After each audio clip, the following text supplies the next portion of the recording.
we're back with the Palm Springs Roundup. Real Estate Roundup. So we're so excited today to bring to you Brad Mullen of Franklin Loan Center. We just had the best conversation with him. What did you get from it? A lot of knowledge, stuff that people need to hear. There's so many different ways to buy a house these days, and you just need an expert to help you out. Yeah, he's amazing, super knowledgeable, and we're so excited. So come on, let's go talk to Brad and get the insight on the market today. Cool, let's do it. Hi, Brad. Hi. Hi. So I was wondering, I would just love for you to break down for me, please, the market and the rates and how we get interest rates, all the knowledge that I know you've been doing this for years. Absolutely. So we're definitely in a rising interest rate market still. And current indicators as of today are indicating that rates are going to continue to rise in the immediate future. So what is driving this? Mm-hmm. And what is driving this is a big component of how rates are determined. And a real simple rule of thumb that you and I have discussed in the past was taking the 10-year treasury and adding a margin. 10-year treasury is roughly 4.1 today. And the typical margin that we've had for the last 20 years has been 1.75%. And that's how you would gauge the rate. So if we were using that today, rates should be about 5.75%. But unfortunately, rates are closer to 7. Why is this? And we're seeing this margin being 3%. So what does that mean? It means that when we take the 10-year treasury and we add 3%, that gives us what current rates are. What does that mean to our buyers? That means that to make up the difference, the buyers are having to purchase a discount point. A discount point is going to then reduce this margin, further bringing their rate down. A discount point, 1 point is equivalent to 1% of the loan amount. So if we're borrowing $400,000, one discount point is $4,000.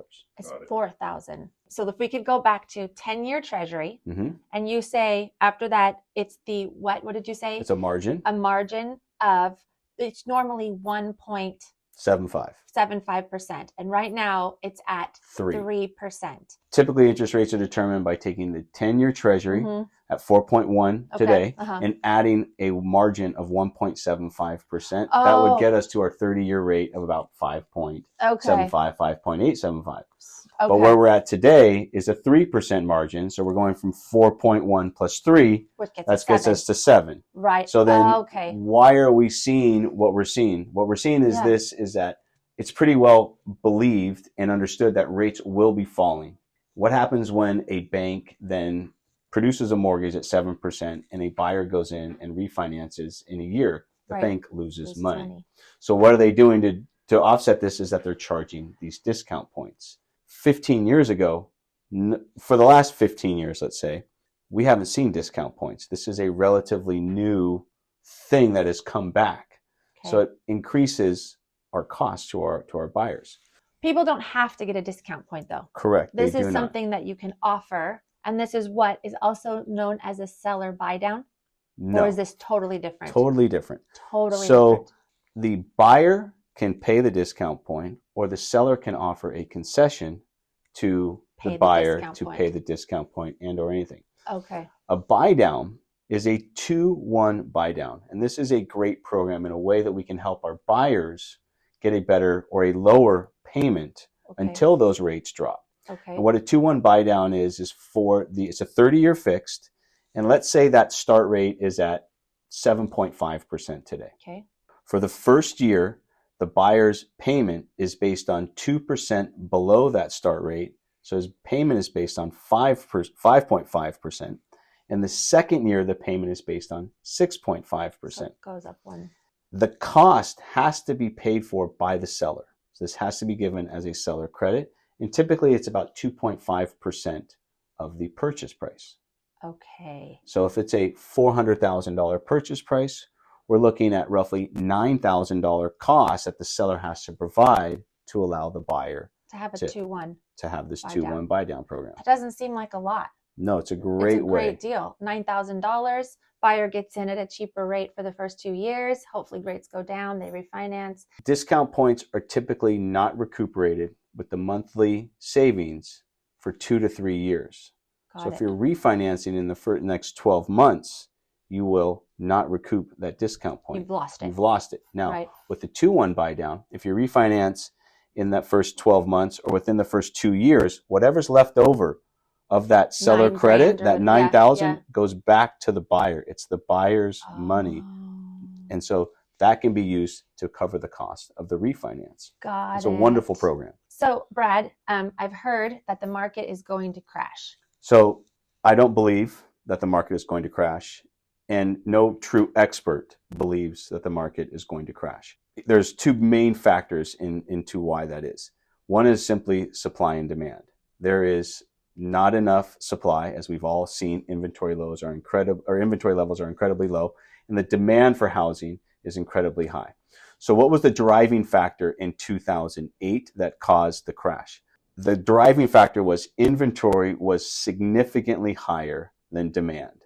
Demand was at an all-time low and inventory was an all-time high, and people had no equity in the homes that they were buying because they were buying at the top of the market.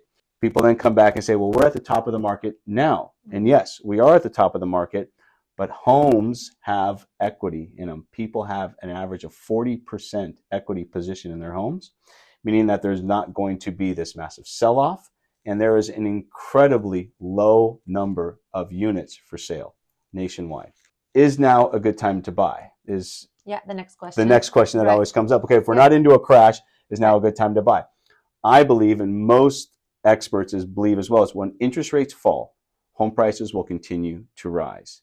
There are a number of buyers that are sitting on the sidelines waiting for rates to fall, and when rates fall, they're going to come in, further causing this supply and demand issue. So now is definitely the time to buy. Take the higher interest rate, refinance when rates drop, pay what you can pay now, and not worry about an inflated market next year or the year after when rates do fall. Okay, could this be a good analogy? Kind of like Black Friday, right? Kind of like everyone's waiting for Black Friday to come. Right. And then you're going to be waiting in the line outside of Best Buy at 1 a.m. And then just to get there to have the TV basically out of stock. And then you're buying it for double the next day. That's exactly right. That's a great analogy. I fear that we're going to be in a COVID-like real estate market where you're having, once rates drop, you're going to have multiple offers, overpaying for the home, putting us into a position that makes it really hard for buyers and really hard for sellers. I mean, it's hard for sellers to take 10 or 12 offers, and it's really hard for buyers to write pre-approval letters on 10 or 15 homes after constantly getting rejected and rejected.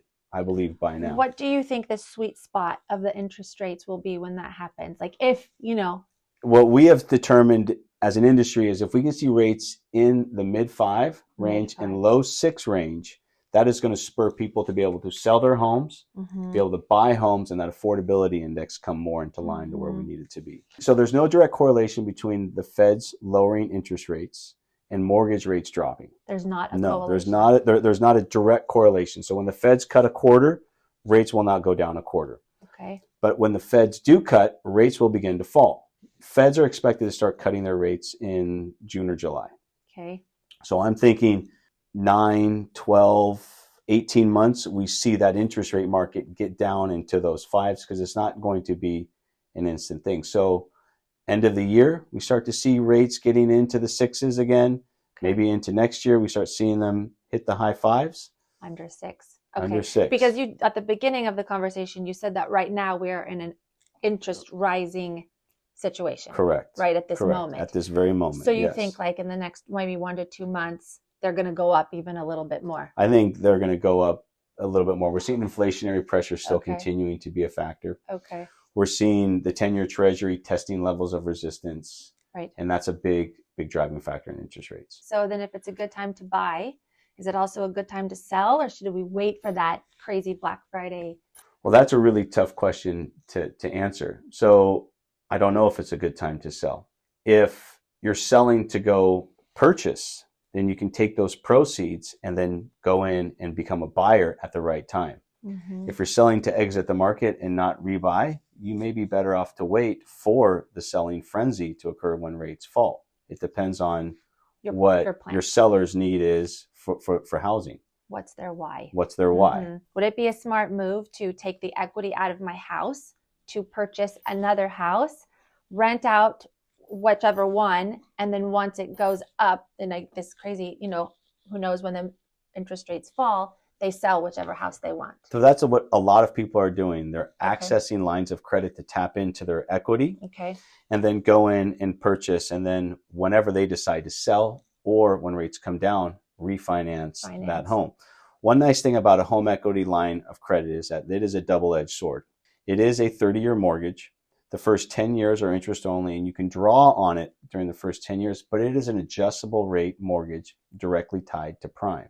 So meaning right now, to max out your equity, your home equity line of credit is going to have a very high interest rate. However, unlike a mortgage, this is directly correlated to the feds. And when the feds cut rates a quarter, a half, 1%, prime interest rate will go down and the HELOC will go down as well. The home equity line of credit will go down. If you can do this, tap into the equity, you don't mind the higher payment for a little while, be able to buy the home that you want without the Black Friday madness, wait for rates to fall, look to refinance or that home equity line of credit to come down. It's a wonderful way to use that equity. Thank you for all this amazing information. Can you tell us a little bit about you and what you offer here in the Valley? So my name is Bradley Mullen. I work at Franklin Loan Center. I'm a loan officer, and I offer financing for those looking to purchase a home. You've been doing this for a lot of years, and you have a lot of awards. Yes. And he is one of the best in the Valley, 100%. Keller Williams, he has an office right here with us. So highly recommend you talk to him, even if you want the HELOC, right? Correct. And if you want to buy, sell, Franklin, and of course, all his information is in the notes below. So phone number and everything. So, and if you love this video, please subscribe for more of the Palm Springs Real Estate Roundup with Mr. Brad Mullen and Christina Joy and Gene Hayes behind the scenes. Yeah, and Brad, we'd love to come back with you and maybe do this once every 2 weeks and get more updated information and share it with the public. Sounds great. I'd love to. Awesome. Thanks.